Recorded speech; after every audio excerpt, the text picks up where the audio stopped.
လူတယောက်ဟာမေတ္တာကိုတည်ဆောက်တော့မယ်ဆိုလို့ရှိရင်အပြစ်ကိုမကြည့်နဲ့ကောင်းတာလေးကိုရှာကြည့်ကောင်းခွက်ကိုရှာမေတ္တာကိုပွားလို့ဆိုရတဲ့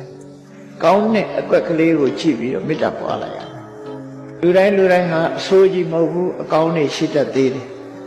အဆိုးတွေကိုမေ့ထားလိုက်အကောင်းလေးကိုကြည့်ပြီးမေတ္တာရအောင်သူ့ရဲ့အပေါ်မှာမေတ္တာတက်ဖြစ်အောင်ကိုယ့်ရင်ထဲမှာမေတ္တာပြိုးပါလို့ဆိုလို့သူ့ကိုမေတ္တာပို့တာမဟုတ်ဘူးနော်လူတွေ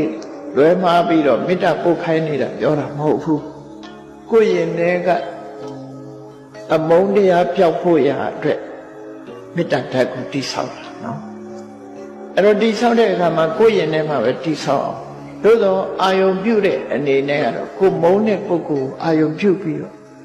သူ့ပေါ်မှာမုန်းတဲ့စိတ်ပျောက်သွားအောင်ကိုယ့်ရင်ထဲမှာမေတ္တာတည်ဆောက်ပါ